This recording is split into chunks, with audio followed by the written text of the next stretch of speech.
tarde, meus amigos e minhas amigas do site Notícias Agrícolas. Estamos aqui para mais um programa Conexão Campo Cidade.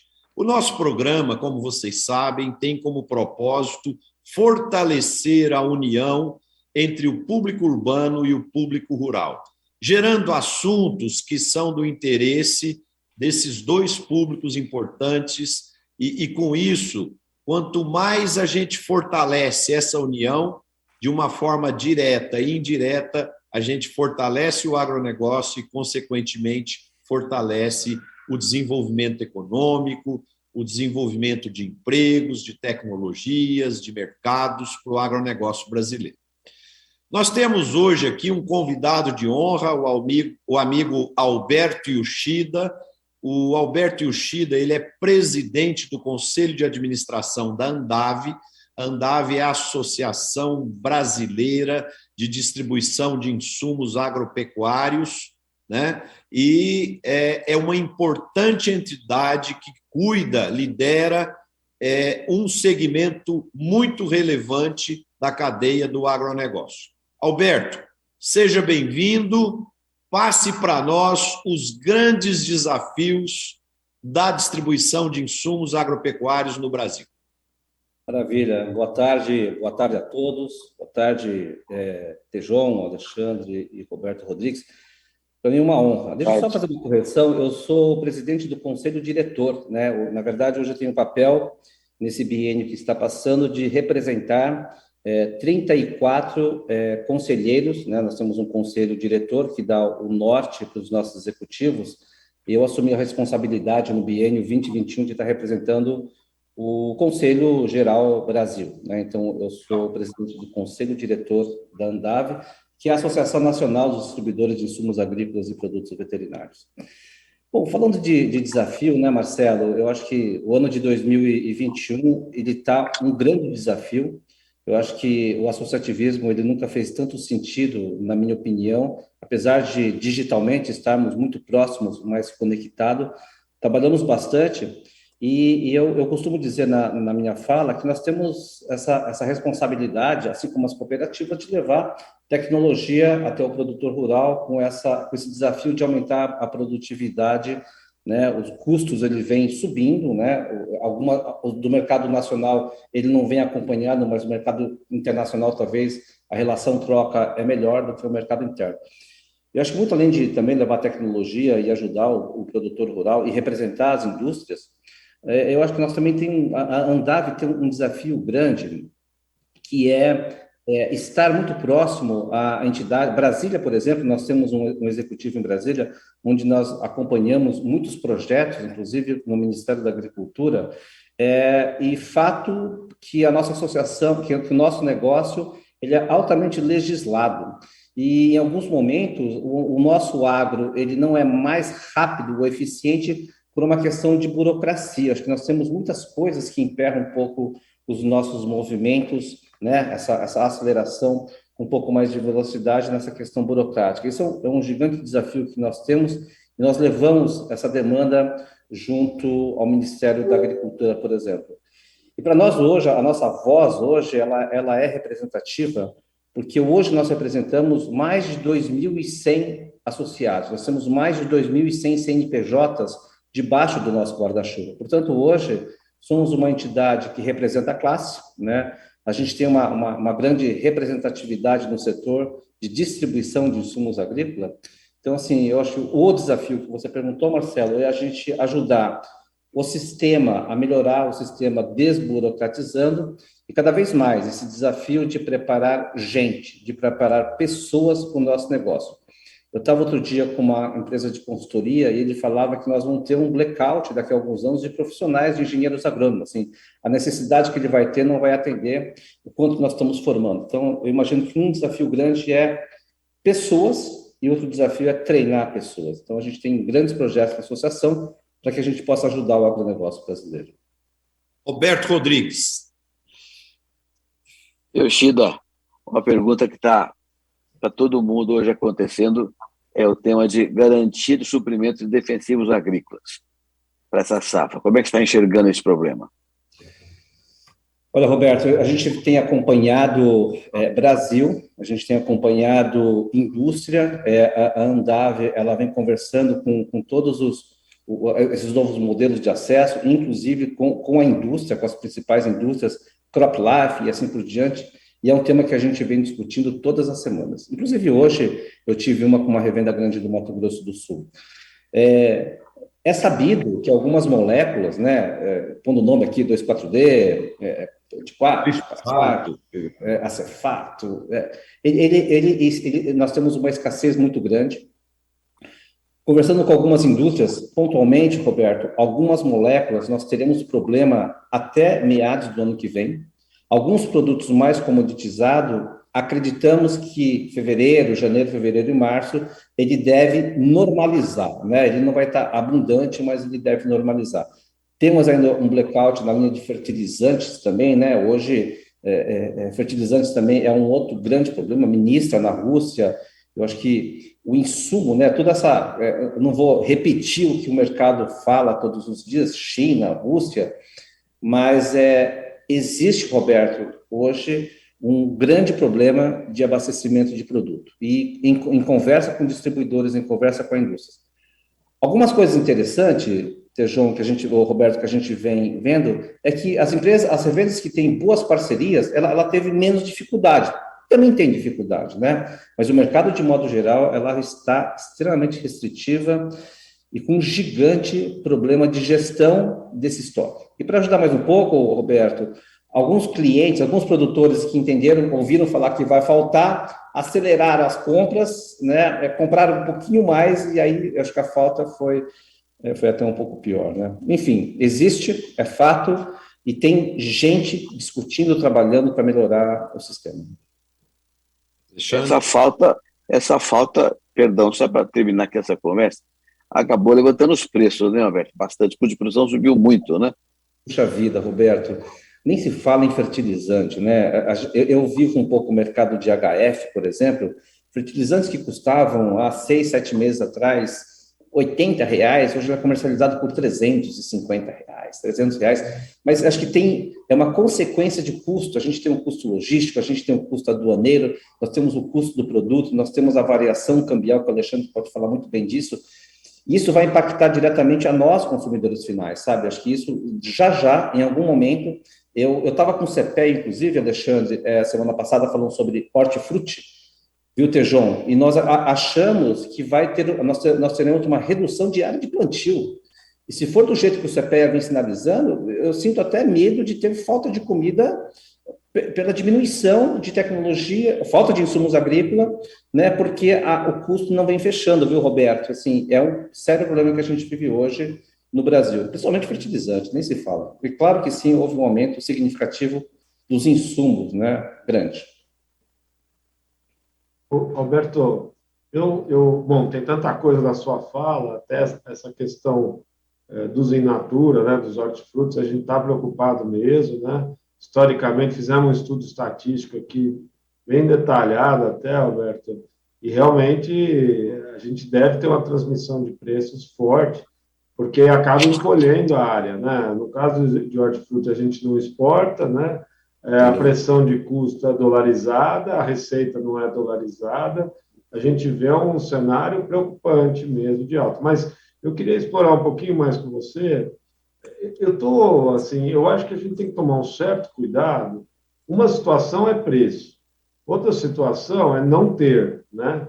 E eu acho que está se construindo uma mentalidade para o ano que vem, já antecipando a safra 22, 23, o risco de não termos produto, de afetar a produção de soja do Brasil do ano que vem. Ao mesmo tempo que isso está sendo dito em todos os lugares, a gente já viu aí nessas últimas 2 semanas os fretes caindo de uma maneira importante, né? Vimos cair aí até uma matéria grande no New York Times mostrando o frete nos Estados Unidos caindo até 20%, que várias cadeias de suprimento começaram a conseguir finalmente reencontrar, de vários setores, não estou falando só do agro, estou falando no mundo urbano, né? A gente percebe algumas acomodações de preço até antes do que muita gente previa. Você não acha que está um pouco cedo para já tirar uma conclusão que no ano que vem inteiro nós vamos ter um desabastecimento, e o papel tão relevante do setor de distribuição, de revendas, para garantir dar uma harmonia ao sistema produtivo. Como é que você vê essa leitura, Roberto? Pois é, Alexandre. Eu estava outro dia, em agosto desse ano, eu estava com o diretor de uma empresa de fertilizantes representativa no Brasil, e a gente já estava com a curva, né, de oferta e procura, e eu perguntei para o diretor assim, diretor, você acha como que você vê a tendência do mercado de fertilizante assim, no futuro, no médio e curto prazo? Ele falou, Beto, eu acho que novembro tudo normaliza. Pelo que eu estou vendo aqui, safra, novembro, tenho muita certeza que vai amenizar a situação. Quando eu liguei para ele de novo em novembro, eu falei, chefe, muito pelo contrário, só piorou a situação. E Alexandre, uma coisa que incomoda bastante, eu vejo alguns produtores antecipando as compras, eu vejo essa negociação 22 e 23 acontecendo pontualmente. Eu acho que nós não estávamos preparados, acho que o Brasil, ninguém estava preparado para safra 22 e 23 ainda. A gente tá fechando 20, 21, falando de 21, e estão falando 22 e 23.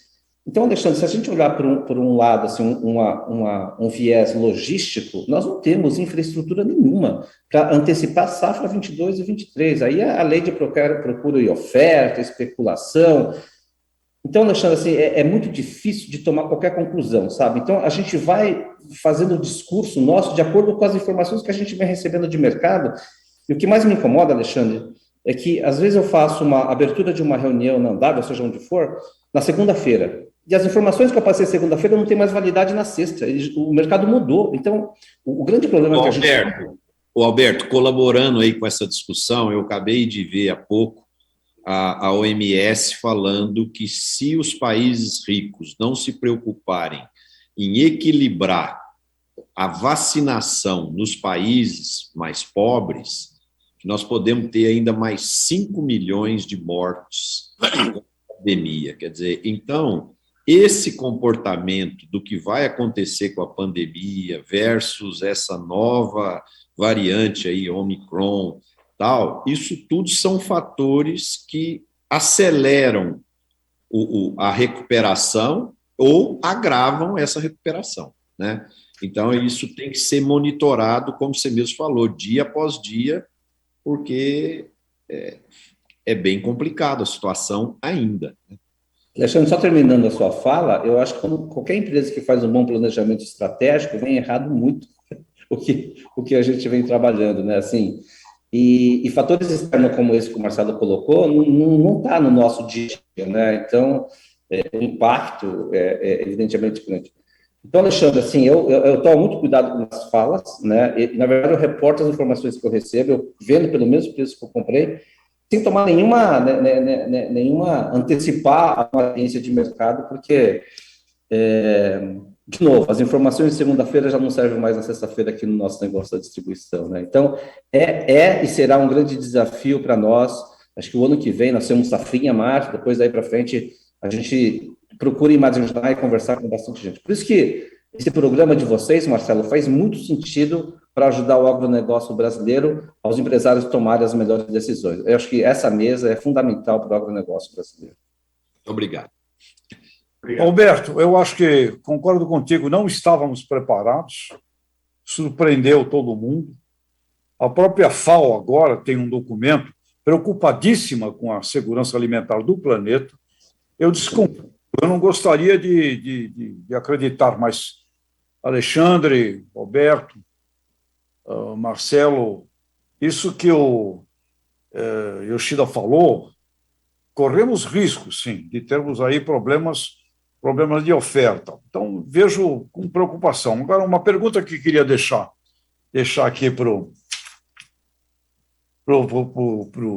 Yoshida é o seguinte: inovação. Todo esse mundo de bioinsumos, inovações, que fica meio travada, né? Fica um pouco travada aí nos canais. Você acredita que com esse problema será positivo para liberar a venda, a oferta de um monte de bioinsumos que não fazia parte do lado A da curva ABC, Você acha que isso vai ser positivo nesse sentido da capilar, da venda dos canais? João, eu tenho a impressão que o Yoshida caiu. Caiu.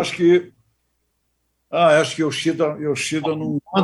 Enquanto ele volta, né, Tejão, eu vou tentar dar minha opinião aqui dentro do que você colocou. Diga. Na escassez de produtos, força usar outros produtos do portfólio, produtos alternativos, né?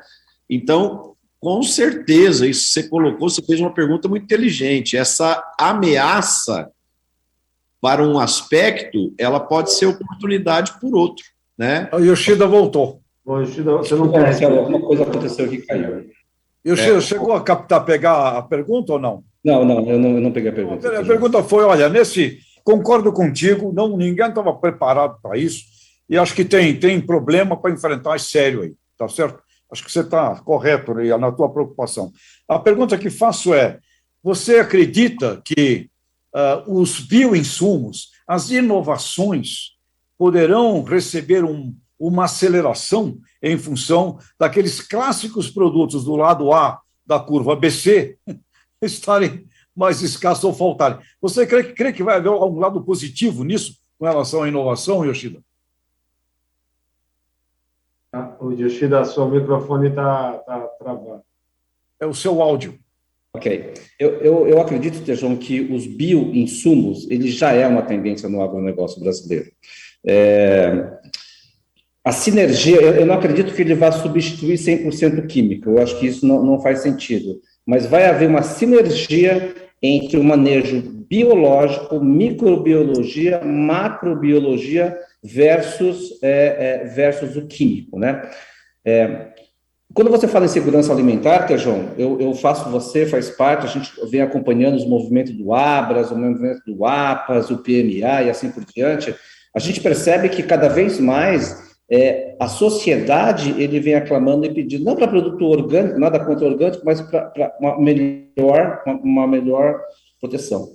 E essa oportunidade, quando o Alexandre comenta da falta de insumos agrícolas, o produto biológico, ele vem a ajudar a suprir um pouco as faltas, e principalmente, Tejão, eu acho que é esse equilíbrio, né? Acho que agora a gente está buscando o equilíbrio, né, do biológico e do não biológico. Então, na minha opinião, o biológico faz muito sentido. Eu acho que todas as multinacionais grandes também já estão derivando departamentos para os produtos biológicos, evidentemente, acho que as maiores já estão, né, com pesquisa e comprando empresas no mundo biológico.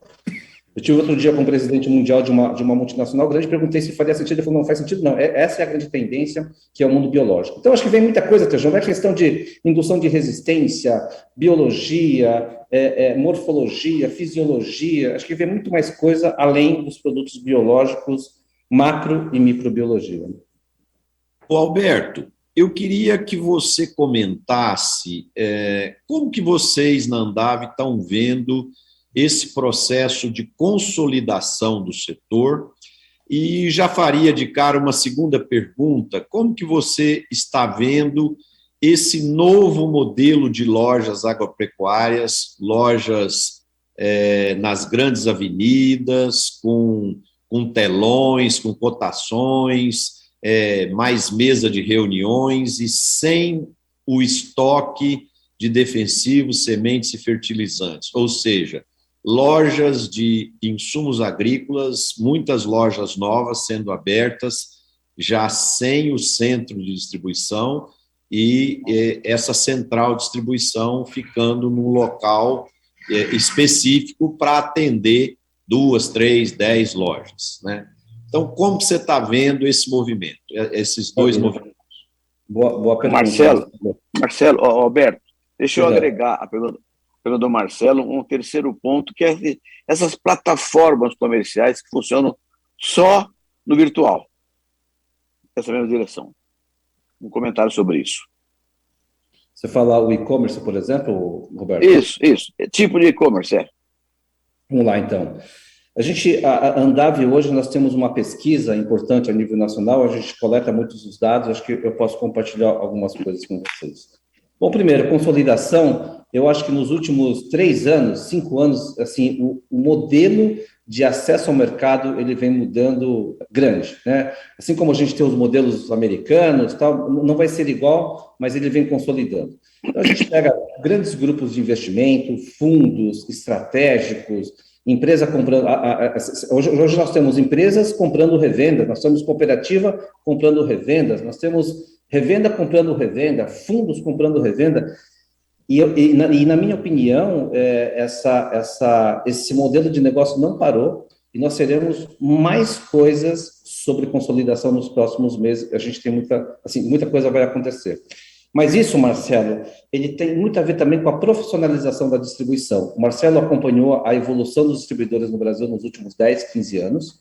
Eu acho que a distribuição no Brasil, ele passou por novos patamares, principalmente na questão de gestão, e eu acho que nunca na história o distribuidor foi tão valorizado, motivo pela qual os fundos estão com muito apetite, né, Marcelo, em adquirir distribuidores para ter acesso ao mercado, para ter acesso a grãos e principalmente a escalabilidade, né? Eu acho que a escala do nosso negócio é que vai fazer uma das maiores diferenças. Grandes grupos, Lavoro, Aqua, nós temos a Nutri, a Dacan, a Ihara vindo com fundo, as japonesas, a Marubeni, a Sumitomo, a Mitsubishi, né? Assim, são dezenas de modelos formando no mercado, além dos modelos de franquia que têm sido formados no mercado brasileiro. Isso não para. Continuando, né, eu acho que assim, a Syngenta tem lojas próprias, a Syngenta está comprando revenda, a gente vê a Ihara fazendo um fundo de investimento também comprando revenda. Ou seja, ele não para, revendas comprando revendas, e eu acho que isso é uma tendência que a gente vai ter, nos próximos 6, 7 meses, a gente vai ter um movimento muito maior. Aproveitando a resposta do Roberto sobre plataformas virtuais, Roberto, eu acredito que o digital vai fazer parte do agricultor, sem sombra de dúvida nenhuma. O e-commerce efetivo do agronegócio brasileiro começou com fertilizantes, agora uma empresa grande de fertilizantes no Brasil começou a ter sua plataforma própria, conectando com o marketplace também. Mas eu acredito, Roberto, que na linha de defensivos agrícola, ele vai ser feito através de uma cooperativa ou de um distribuidor por uma questão de legislação, né? Só para você ter uma ideia, o Brasil tem 24 tipos de receituário agronômico. Ou seja, cada estado tem o seu receituário agronômico por estado. Cada estado tem o seu ICMS próprio, né? Enfim, a complexidade que é esse mundo do e-commerce, eu acho que isso vai acontecer, mas eu acho que de uma transferência de responsabilidade logística, principalmente para o distribuidor. Sim, ele vai acontecer, mas não no modelo da Magalu, nem no modelo da Amazon, não é nesse modelo, mas o agronegócio ele vai se digitalizar até por uma questão de necessidade. Na pesquisa que a gente rodou, Roberto, muita coisa vem acontecendo via WhatsApp. O WhatsApp hoje ele é um instrumento de conexão, fecha, recompra, mas não na plataforma, né? Acho que o agricultor brasileiro ainda usa muito pouco, esses aplicativos, mas vai acontecer. E eu acho que isso vai acontecer com a intermediação e logística ou de um centro de distribuição, através de uma cooperativa ou através dos seus distribuidores. Cristina, você falou Magalu está vendendo sal mineral. João, as máquinas, já existem plataformas de máquina, essas coisas vai acontecer. Efetivamente, no mundo do defensivo agrícola, que é um pouco mais legislado, acho que o defensivo agrícola ele vai acontecer de uma maneira um pouco mais diferente. Roberto, e as lojas de insumos agrícolas com a cara de um escritório da XP? Marcelo, primeiro que a gente não pode expor mais, a legislação não permite nós expor embalagens em prateleira de loja, isso é proibido no Brasil. E segundo, Marcelo, é uma satisfação muito grande. Eu viajo bastante, eu conheço vários distribuidores a nível Brasil, e é uma satisfação, Marcelo, rodar o Brasil e ver o modelo das revendas no Brasil. Assim, quem rodou o Brasil há 20 anos atrás e voltar no mesmo lugar, é a coisa mais bonita do mundo ver um distribuidor de insumos agrícolas. Assim, eu estou falando do Brasil, estou falando a nível Brasil, desde Rondônia a Antagorda, no Rio Grande do Sul. Marcelo, isso eu acho que faz parte do processo de evolução dos nossos negócios. A distribuição evoluiu muito nos últimos 5, 10 anos, mas muito, né? E essa fachada, essa comunicação, receber um produtor, isso agora faz parte. Nós estamos trabalhando com uma segunda geração, uma terceira geração, que gosta de conforto, que gosta de ser bem atendido, um lugar prazeroso, e é isso que vem acontecendo. Acho que a distribuição é um lugar onde a gente conecta e se relaciona com muito bom gosto nos últimos anos. Legal. Eu queria aproveitar que você falou aí de bem-estar e mudanças, e no último Congresso Nacional das Mulheres, nós reunimos o pessoal de supermercados que vende para o consumidor final e reunimos a Andav.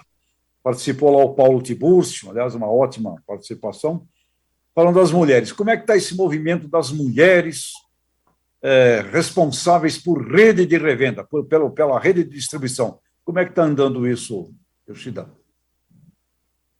João, graças a Deus crescendo. Na pesquisa mostra que ano a ano a gente está tendo mais participação de mulheres, tanto na gestão como no negócio da distribuição de insumos agrícolas, acessando o produtor rural. Acho que a mulher hoje tem um papel fundamental. A Andav, ano passado, organizou o Encontro das Mulheres, né, de maneira digital, que foi um gigante sucesso. E, Tejon, eu entendo que mulher no agronegócio, a tendência é aumentar e muito.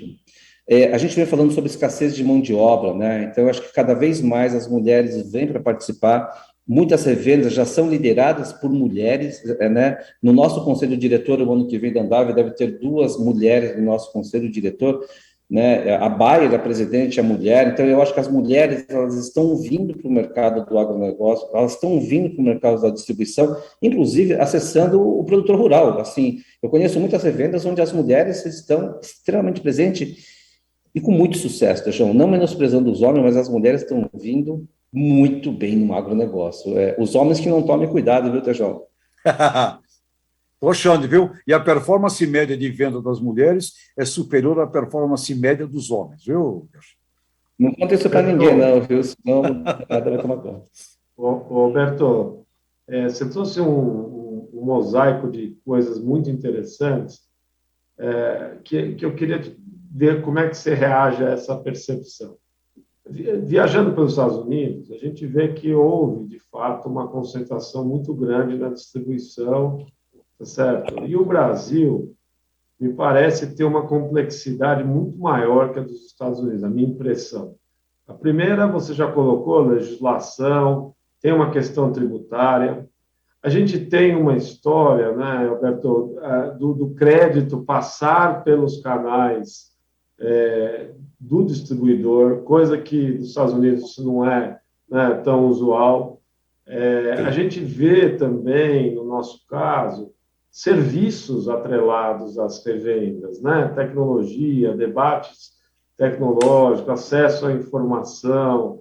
Quer dizer, na verdade, você tem um pacote e existe uma complexidade. É claro, a soja é tudo mais homogêneo, mas o Brasil tem a hortifruti, o Brasil tem café, ele tem uma série de produtos que gera complexidades adicionais, conhecimentos específicos, duração de crédito diferente. Como é que você vê esse pacote de, vamos dizer, negócios, serviços, relacionamento? Isso é possível ter uma escala nacional? A gente vai sempre ter uma cara um pouco regionalizada? Como é que você vê essa tendência? Assim? Desculpa se eu joguei muita coisa aí no bolo, tá certo? Mas eu acho que é interessante uma abordagem mais ampla aí. Alexandre, é muito bacana a sua fala, que o Brasil não resume só em soja. Nós temos, por exemplo, as frutas de exportação, que hoje o Brasil ele é considerado um dos maiores exportadores de algumas frutas, né? Norte e Nordeste do Brasil. Hoje o Brasil exporta, hoje o Brasil é um forte exportador de fruta, por exemplo, né? E fora isso, o V da veterinária, a gente conversa muito com o pessoal da proteína animal, por exemplo. O Brasil hoje é um dos maiores importadores de proteína animal.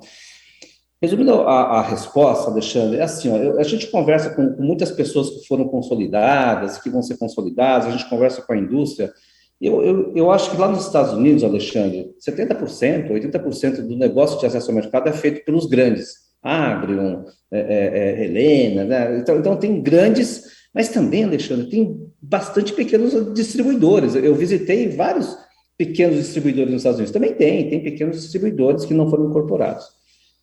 A gente estava conversando outro dia com um grupo de distribuição, Alexandre, e nós acreditamos que no Brasil, 50, 45, nesse momento, tirando uma foto hoje, nós acreditamos que esse modelo de consolidação, né, grupos, vai representar 50%, no máximo 55% do acesso ao mercado. O Brasil é muito grande, nós temos... ele não é uma Califórnia, ele não é um Corn Belt nos Estados Unidos, então o Brasil ele é extenso, é tropical, então o Brasil precisa de muita demanda de acesso de distribuidor e de cooperativas também. Então, nós não acreditamos que esse modelo vai ser o maior negócio como é em outros países. O Brasil vai consolidar, nós acreditamos em um número, Alexandre, mas um número assim, conversa de bar com alguns colegas, 50%. Um número para ser consolidado, e os outros 50% ainda dependendo de pequenos distribuidores. Justamente por uma questão política. Oi, Alexandre. Marcelo, Alberto, pegando um gancho do que você está falando, por exemplo, o setor de supermercados e o setor de farmácias, ele iniciou o processo de consolidação bem antes da distribuição de insumos agrícolas. E eu acredito que o que aconteceu no setor de supermercados é exatamente o que vai acontecer no segmento de distribuição. Muitas redes grandes internacionais acharam também que poderia dominar tudo, e o mundo prático mostrou que não é bem assim. O próprio Walmart, que era o maior do mundo, não conseguiu ser competitivo no Brasil, né? Você vê as margens do Carrefour e do GPA, do Pão de Açúcar, são margens bem modestas, né? Enquanto, andando pelo Brasil, você vê redes de varejo locais e regionais com muito desenvolvimento, muito crescimento e assim por diante. Então, eu, pessoalmente, acredito que o final desse filme vai ser uma convivência bastante pacífica entre os gigantes, os médios e os grandes. E o que vai fazer a diferença? Quem for ágil, quem souber gerar serviços para o cliente e tal. Mas o porte não vai ser o porte que vai definir a competitividade. Marcelo, só para aproveitando a sua fala, o Tejon lembra do falecido Leonardo Mial, que foi um dos grandes uns ícones do UFLV brasileiro. Ele falava que nos Estados Unidos as grandes marcas de varejo representavam 30% e os outros 70%, e no Brasil é diferente. As grandes marcas representam 70% e ainda o pequeno varejista 70%.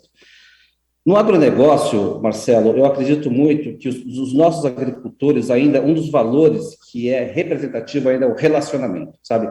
Confiança e relacionamento. Então, vai existir a consolidação, mas a cultura, o relacionamento e a confiança são valores que ainda existe entre distribuição e produtor rural. Por mais consolidação que aconteça, os mais ágeis e os que forem mais inteligentes, mantendo esses três valores, o sucesso é garantido, independentemente do tamanho para onde eles vão. Acho que vocês conhecem muitos produtores, o Roberto é produtor, tão importante que é a relação pessoal ainda. Então, o digital vai vir, mas eu acho que a relação pessoal ainda, mesmo na segunda, na terceira geração, ainda no agronegócio, faz e vai fazer muito sentido ainda. Yoshida, uma coisa que você colocou, eu conversava outro dia com um executivo de um grande fundo de consolidação de canais, ele me perguntou o que eu achava. Eu falei, olha, cuidado, o potencial do Brasil é estupidamente maior do que a demanda. Se você olha a demanda, nós não estamos na Suíça, na Áustria, nós estamos num país onde o potencial é estupidamente maior. Então, fique ligado na distribuição para pequenos canais.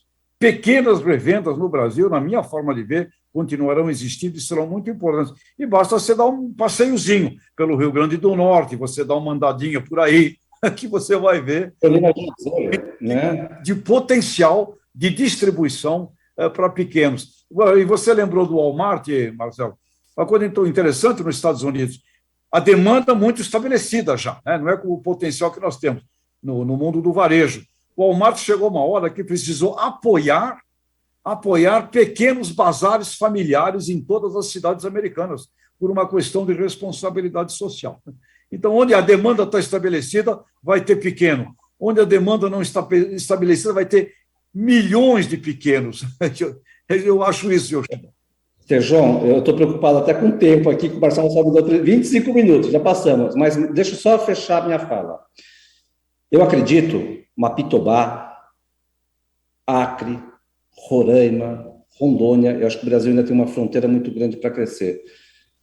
O Brasil deve crescer muito no agro ainda. Casas em 2 dígitos ainda, eu acho que o Brasil anualmente deve crescer ainda 2 dígitos. Só para vocês terem uma ideia, na nossa última pesquisa, Marcelo, Tejon, o Brasil, nos próximos 3 anos nessa pesquisa, nós devemos ter um humor dos distribuidores atuais abrirem mais de 750 novas revendas nos próximos 3 anos. Tão grande é pujante o Brasil, e desses 750, Alexandre, são todos médios e pequenos distribuidores. Não são gigantes, são todos médios e pequenos distribuidores. Esse é o agronegócio brasileiro. O Alberto, nós vamos agora fazer uma rodada em outros assuntos e a gente quer que você participe conosco aqui da equipe nos debates, tá? Roberto, a COP26 finalizou, tiveram mais algumas decisões. O que você gostaria de comentar conosco sobre essas últimas decisões e o papel do Brasil dentro dessa importante organização e desse importante evento? Marcelo, o Brasil assumiu uma posição melhor do que chegou lá. Tem até uma conversa, o Brasil chegou de joelhos e saiu de pé. Ele teve uma participação relevante nas discussões e acabou assinando documentos de relevo e que vão representar muita responsabilidade para nós, né? Nós assinamos um documento em relação ao desmatamento e assinamos um documento em relação à questão do gás metano. Compromisso de redução de emissões de desmatamento bastante responsável. Então, o Brasil assumiu compromissos responsáveis que terão, obviamente, custos para o produtor rural brasileiro e para o país.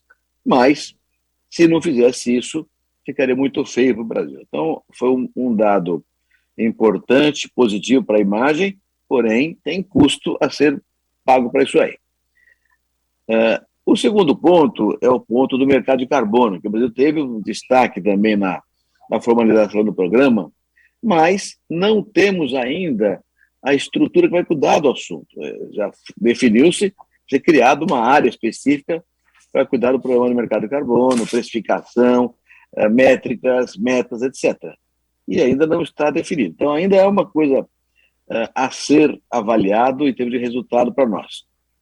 Agora, logo depois da COP26, o que aconteceu? A Europa vem com essa novidade aí estranha de interferir na legislação interna brasileira, dizendo que, então, estabeleceu lá a União Europeia, que vai discutir no Parlamento Europeu, vai discutir se não comprarão produtos agrícolas originados de desmatamento depois de dezembro de 2020.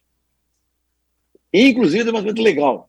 Quer dizer, é uma forma arbitrária da União Europeia interferir no nosso sistema legal. Como é que pode uma região do mundo falar, bom, você pode achar legal, mas eu não acho, então acabou, não vou receber teu produto. Então, acho que isso criou uma dificuldade muito grande para a gente. Felizmente, o Itamaraty reagiu com firmeza a essa posição, o ministro Carlos França foi muito claro, isso é uma interferência indevida, o ministro da Agricultura também foi muito dura, o setor privado também reagiu bastante. Mas isso mostra um risco que nós já comentamos aqui lá atrás, né, Marcelo, de que a questão ambiental, que é tão relevante, tão importante para o mundo inteiro, se transforme numa barreira não tarifária disfarçada de proteção ambientalista, né? Então, o mundo verde não pode se transformar num processo de desgaste da competitividade que nós temos tão clara. Essa foi a minha preocupação. Ô Roberto, aqui nesse ponto que você está colocando, reforça aquela questão que o Tejon e nós todos aqui temos puxado aqui no programa, da preocupação que o Brasil precisa ter com uma imagem, né? E também, independente da legislação, né, como você mesmo colocou muito bem, se o cliente falar que não quer comprar, nós estamos fuzilados, né? Então, por isso que esse trabalho de comunicação, de vender uma boa imagem, da gente combater de forma dura essas questões do desmatamento ilegal, são muito importantes, porque se o cliente falar que não quer, aí complica, né, Tejon? Marcelo, Marcelo, posso dar um pitaco aí, Roberto? Sim. Só uma coisa que eu queria falar, que tem me preocupado bastante, tá? Nosso problema estatístico, certo? Quer dizer, eu brinco, quando eu vou fazer análise do mercado de boi, viu, que a turma pede para a gente acertar se a arroba vai ser 310 ou 320 reais, só que nós temos uma dúvida se o rebanho brasileiro é de 170 milhões de cabeças ou de 250 milhões de cabeças. Que isso aí dá mais ou menos... A diferença é o rebanho da Argentina, do Paraguai e do Uruguai juntos. Só isso. Tá? Então, nós estamos com um problema muito sério, né, Roberto? Porque a hora que você vai fazer a conta, quanto que o Brasil emite de metano? O USDA fala para a gente que o nosso rebanho é de 250 milhões de cabeças. O IBGE vai falar que é de 210, e tem muita gente séria que eu respeito que fala, não é possível ter muito mais do que 180 milhões de cabeças pelos números que a gente tem de produção, etc, etc. Gente, não tem como a gente fazer conta, se posicionar sem ter bons números. A gente está baseando certas verdades analíticas do agronegócio brasileiro em cima de dados precários, tá certo? Você vê, até hoje, tem gente que fala que 80% do consumo do alimento brasileiro é feito por minifundo, sabe? São estatísticas que estão lá paradas no censo de 2016, que a gente sabe que ele é impreciso, porque faltou um pedaço do censo, tá certo? E a gente está fazendo análise em cima de dados extremamente precários. Como é que a gente pode entrar nesse debate sem ter conhecimento do tamanho que nós somos? Eu fico me perguntando isso. Roberto está conduzindo lá na Fundação Getúlio Vargas um trabalho espetacular para organizar esse debate de como é que serão as metodologias de mensuração dos ciclos de carbono na produção brasileira, certo, Roberto? Estão lá construindo, que é absolutamente central. Nós temos um sistema de produção completamente diferente. Se a gente tem uma pastagem recomposta em vez de uma pastagem degradada, nós estamos retendo carbono, uma diferença brutal que reverte o ciclo negativo da pecuária, inclusive. Se a gente tem uma nutrição que pode diminuir a emissão de metano, isso dá para fazer, é só medir, é só comprovar. Agora, tudo isso vai também basear numa conta de quanto é que o Brasil emite. Precisa do tamanho do rebanho para saber isso. Então, assim, são processos, Marcelo, que tem me deixado preocupado, tá certo? Porque a gente está sentindo uma involução. Desculpa, a gente que teve um passado acadêmico, tá certo? Fica preocupado com o rigor dos dados, etc. Mas nós estamos falando de grandes números e que impactam a imagem brasileira, tá certo? A gente precisa realmente voltar, levar a sério essa questão de estatística no Brasil. Tão grandes, que o ministro Gislene, que é o responsável pela área de comércio internacional do Itamaraty, está avaliando, viu, Marcelo, na hipótese dessa coisa funcionar, um prejuízo de 10 bilhões de dólares por ano. 10 bilhões de dólares por ano, ou seja, 10% da exportação brasileira. Agora, não é assim também, Marcelo, não. Se não quiser comprar, não compra. Não é bem assim, porque a OMC tem regras do ponto de vista de intervenção em legislações internas. O país tem a sua legitimidade na definição das suas regras. Não pode vir um país e dizer, não, você gosta, mas eu não gosto, eu não quero. Não é bem assim. É preciso olhar melhor esse tema. Tanto é verdade, só para terminar, mas tanto é verdade, ela só não está tomada ainda, tem que passar pelo Parlamento Europeu para depois ser discutido pela OMC. Mas o risco existe, é importante estar muito atento a esse processo. Não, eu concordo com você, Roberto. O ponto que eu estou colocando é que essas questões da nossa imagem vai afetando a gente de tal modo, quer dizer, uma minoria aí de 0, alguma coisa por cento que faz as coisas erradas, afeta a gente de tal modo, porque se o consumidor inglês ou francês ou português chegar no supermercado e começar a não comprar um produto nosso, é complicado, você entendeu? Porque aí o supermercado fala, não vou comprar esse porque o público não quer, né? E aí não adianta lei, não adianta nada, aí o cara não compra, né? O pessoal da maçã me falou que não consegue vender maçã brasileira na Europa por esse tipo de problema, ou seja, agribusiness é demanda derivada. Tem que entender que é demanda derivada do consumo. E eu conversei com o Marcos Bianchi hoje, com o Paulo Souza, presidente da Cargill, outro dia, e eles diziam o seguinte, olha, desmatamento, não dá para ter. Não dá para ter. Sem dúvida. Acabou a conversa. E aí é um problema. Mas é porque os caras querem mandar na gente. Não dá para ter. Eu queria aproveitar, se eu puder aproveitar aqui, o Sheila, uma pergunta que envolve canal. O Sheila, nós estamos falando de pecuária, agricultura. Você vê uma tendência dos canais hoje trabalharem de uma maneira integrada também, veterinário e agrícola, ou seja, um ILP a nível da rede da revenda? Você vê isso como uma possibilidade? Porque o cara é agrícola, veterinário, mas os clientes passam a ser o mesmo daqui a pouco, né? Como é que você vê isso? Integração lavoura-pecuária. Sem dúvida. Tejão, nós já temos alguns distribuidores no Brasil que já têm a distribuição tanto da veterinária pecuária como também do agronegócio. Evidentemente que ainda existe uma veterinária pecuária e o agrícola ele não é considerado junto. Só para você ter uma ideia, Tejão, eu vou até fazer um pouco de propaganda aqui, Marcelo. Dos dias 17 a 19, se não me engano, de agosto, nós teremos o nosso congresso da Andave no Expo Center em São Paulo, 17 a 19 de agosto.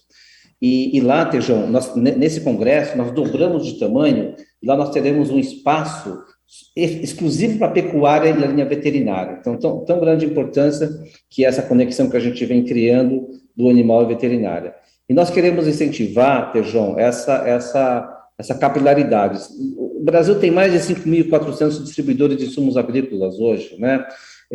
Uma pequena parte tem a linha veterinária e pecuária junto. Então, mas eu acho que no futuro próximo ter essa migração dos dois. O Andave, ela também está ajudando a proporcionar a representatividade, inclusive, Tejão, da pecuária e da veterinária. Então, assim, já existe, e a Andave, agora no nosso mandato, nós fizemos um evento só para veterinária e pecuária que foi espetacular, e no congresso eu queria que vocês estivessem lá para ver quanto nós estamos investindo, quanto a Andave está investindo na questão da proteína animal também. Quando vai ser? Quando é o congresso? De 17 a 19 de agosto, lá no Expo Center, presencial. Vamos planejar um programa Conexão Campo Cidade lá no... Vamos, vai ser uma honra, vai ser um prazer. Mas, Alberto, olha que coisa importante, né? Nós acabamos de ter na pecuária um evento sanitário que complicou bastante as exportações de carne bovina, né? A gente viu uma pronta recuperação dos preços, felizmente. Aliás, mostrando como o mercado é dinâmico, né? Muitos produtores não colocaram gado em confinamento em setembro, porque parou o mercado, caiu a arroba, o boi magro estava alto, ração cara, e agora estamos sentindo os efeitos da falta desse animal que não veio a coxo, né?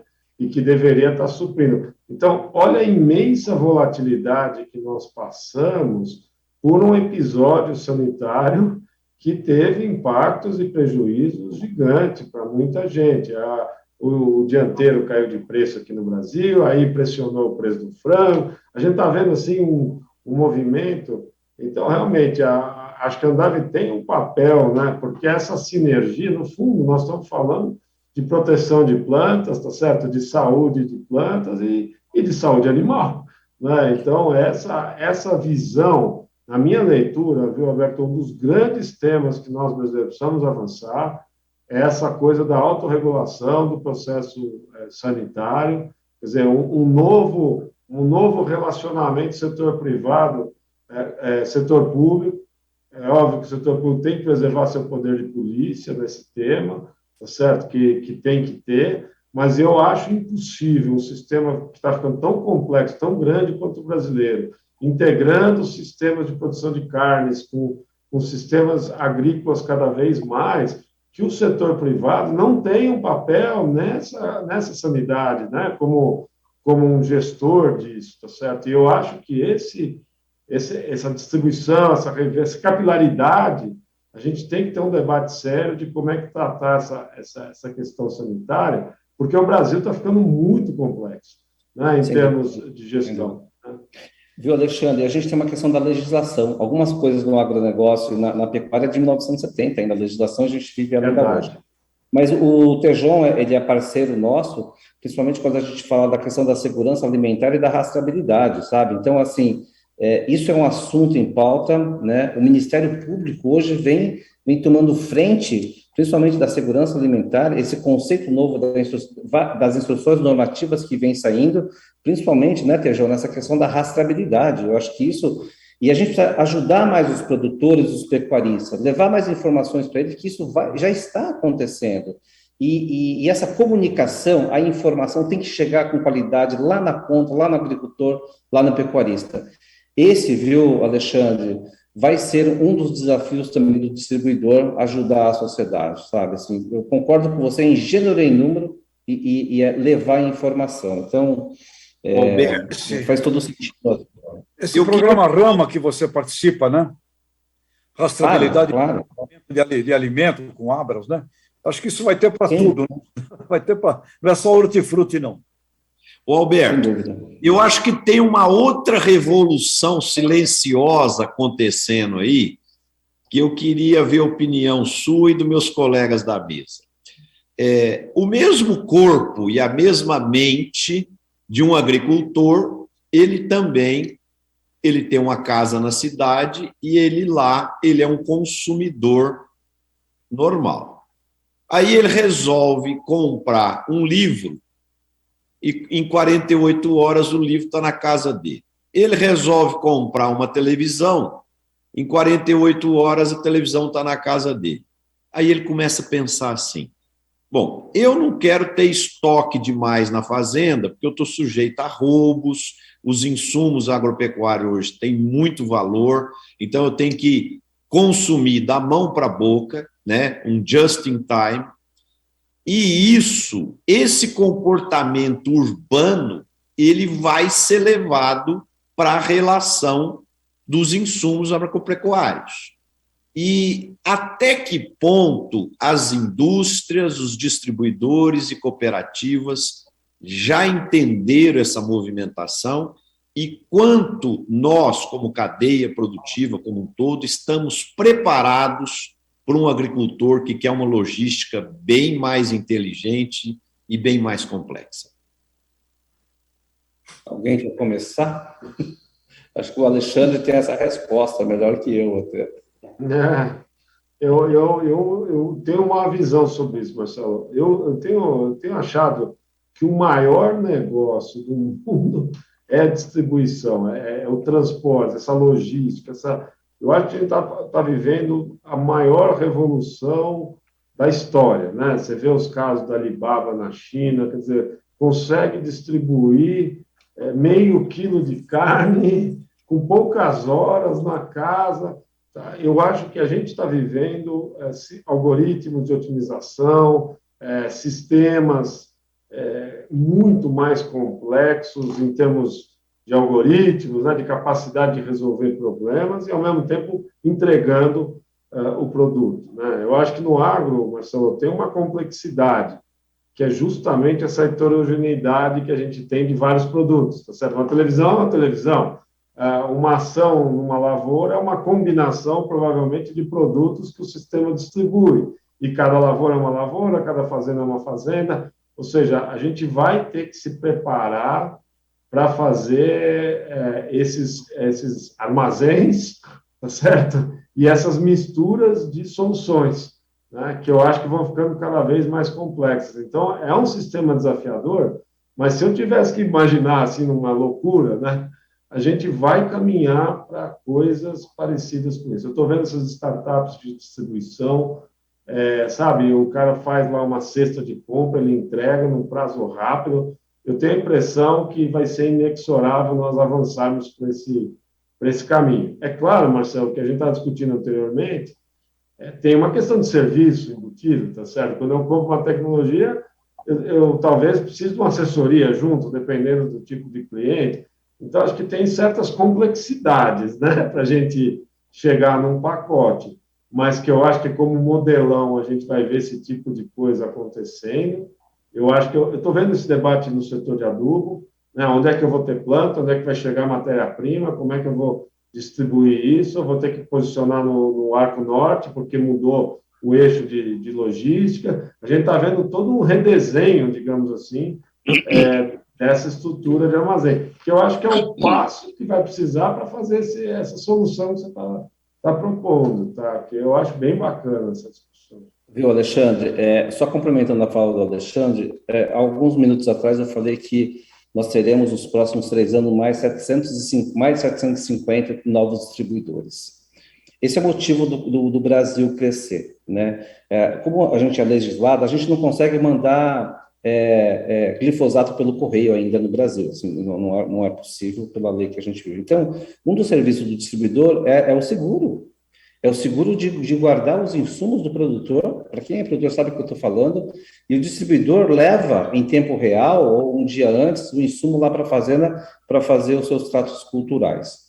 Portanto, cada vez mais, Alexandre, ajudando a sua fala, nós teremos uma maior quantidade de distribuidor no Brasil para estar mais próximo dos agricultores. Então, acho que nós teremos mais distribuidores para ter mais armazém, mais possibilidade de estoque. Isso cada vez mais vai fazer mais sentido e dar mais segurança para o produtor rural. E o distribuidor tem esse papel de fazer a logística, né? E guardar e ter o seguro dos nossos agricultores.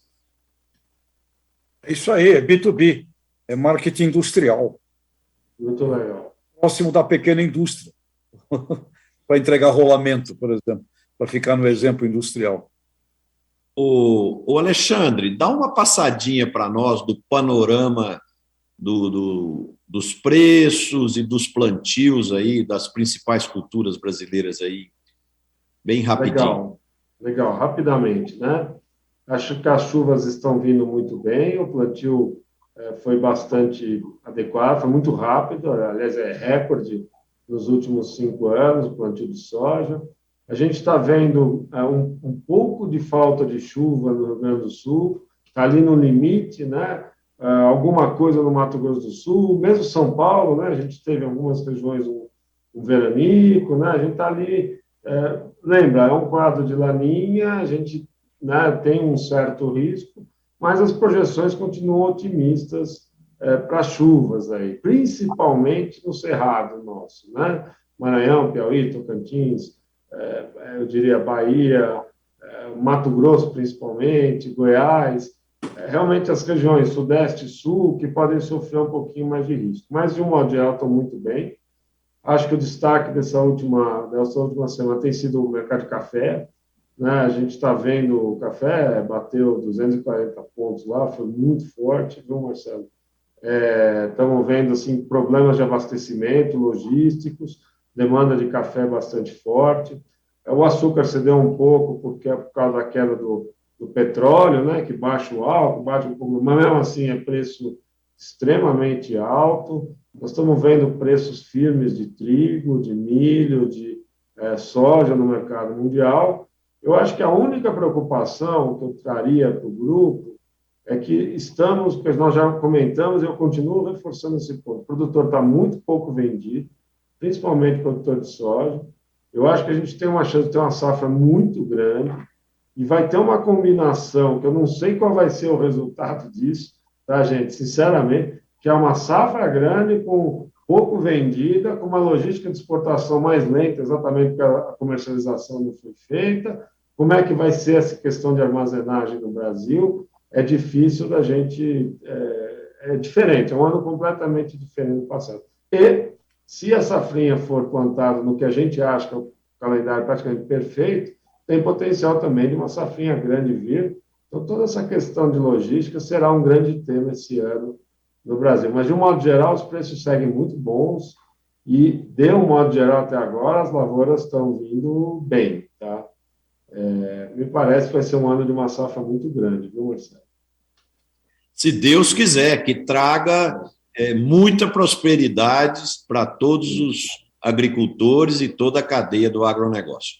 Bom, amigos, o papo, quando é bom, flui gostoso, tempo passa rápido e já estamos no final do programa. E, Alberto, queria sua mensagem final e, ao mesmo tempo, agradecer a sua presença, foi enriquecedora, ser sempre muito simpático, muito agradável e com conteúdo muito rico. Marcelo, um prazer, um super prazer, de verdade, de coração estar aqui nessa mesa com Roberto, Alexandre, Tejon e contigo, que são ícones do agronegócio brasileiro. Para mim é um super prazer estar com vocês. Quero só encerrar minha fala dizendo que a Andav sempre vai estar muito à disposição, principalmente quando a gente fala em imagem e comunicação. Eu acho que usem a Andav sempre vai estar à disposição para que a gente possa ajudar o agronegócio. Eu queria só parabenizar essa iniciativa de vocês, o Tejon vai saber o que eu estou falando. O brasileiro não conhece o agronegócio, sabe? E muitas vezes a gente fala para nós mesmos. Eu acho que essa questão da imagem, essa questão da comunicação tem muito a ver conosco também, da gente ter estratégia de falar para a sociedade brasileira quem nós somos, o que nós representamos. E aí, Tejon, uma pequena parte dessa população ainda acha que nós somos nocivos, eles acham que a gente ainda faz mal para a sociedade, sabe? Do pimentão com veneno. Eu acho isso um absurdo, eu acho uma ignorância total. Então, eu acho que painéis como esse, Marcelo, faz com que a gente aumente as nossas vozes, nosso tom, e a gente possa levar para a sociedade o que nós somos e o que nós representamos. Desejo a vocês um excelente final de ano e dizer que foi um super prazer estar aqui com vocês. Obrigado pelo convite, Marcelo. Obrigado, Alberto. Você sabe que eu sou um fã, um grande admirador do seu trabalho, da Andav. Queria também aproveitar a oportunidade de mandar um abraço aqui para o amigo Paulo Tiburcio, que forma uma dupla dinâmica bacana aí com você na liderança das ações que defendem o interesse da distribuição de insumos agrícolas e veterinários no país. Tejon. Obrigado, Marcelo. Mensagem. Muito bom. A mensagem, uma provocação final. Eu entendo que na área de mecanização de máquinas agrícolas brasileiras existe um gap de canal e entendo também que existe muita oportunidade para mecanização de pequenos agricultores, que eu acho que é um gap de canal, e por que não toda essa rede aí que você representa, olhar também a parte da mecanização. E com relação à comunicação, é muito óbvio. Quem é o nosso cliente? O consumidor final. A gente tem que aprender a vender para o consumidor final. É só consertar o foco um pouquinho nesse sentido aí. Agricultores, vocês são vendedores. Quem vende para o agricultor, nós temos que vender para o cliente dele. Portanto, objetivo comum, vender para o freguês, que é aquele que compra aquilo que o agricultor produz, que a agroindústria processa, etc. E tal. Nós vamos chegar lá, viu, Ilse? Nós vamos chegar lá. Sim. Se Deus quiser. Roberto? Oi, Marcelo, obrigado. Bom, foi um prazer também, Alberto, conversar com você aqui hoje. E é uma coisa que defendemos há décadas já, Tejon, eu, Alexandre, Marcelo, e o Ney Bittencourt, que o Tejon citou aqui, é o tema das cadeias produtivas integradas, né? Então, esse é um programa cidade-campo, campo-cidade, a interação entre todos, e o hífen que une a cidade e o campo é alimento. Então, estamos muito bem sintonizados. Eu tenho que procurar fazer o quê aqui? Sempre trazer pessoas como você, que não são produtores rurais, mas estão ligados à cadeia produtiva para mostrar que há uma integração ampla e que sem integração a cadeia rompe. acaba rompendo no elo mais fraco. Então, é fundamental que estejamos sempre unidos, tenhamos sempre essa visão de integração para que o produto final, como diz o Tejon, seja apreciado pelo preço, pela qualidade e pelo bom consumidor. É isso aí. Muito obrigado, Alberto. Obrigado, Alberto. Alexandre? Marcelo, eu acho que primeiro agradecer ao Alberto a presença, foi muito bacana a conversa, a visão. É muito legal ver, né, o dinamismo que está no nosso agronegócio. Eu queria só deixar singelamente aquela fala que eu mencionei. Eu acho que a gente precisa voltar a ter mais atenção sobre a estatística, pressionar um pouco, sabe, para termos dados mais confiáveis, sabe? Não dá para ter a maior pecuária do mundo sem sabermos o tamanho exato desse nosso rebanho, sabe, gente? É muita coisa aí é muito básico, né? Para depois a gente tirar quantas contas, quantos prejuízos. Olha quantos bilhões de dólares foram mencionados aqui de perdas potenciais por não termos uma estatística na qual a gente possa se apoiar com confiabilidade, etc. Então, só essa mensagem é um apelo a que todos nós, né, criamos aí um movimento de voltarmos a ter boas informações para o nosso agronegócio. Bom, gente, a minha mensagem nós estamos chegando no final do ano e nós falamos aqui que cada ano é um ano diferente, como cada campeonato é um campeonato diferente nos esportes.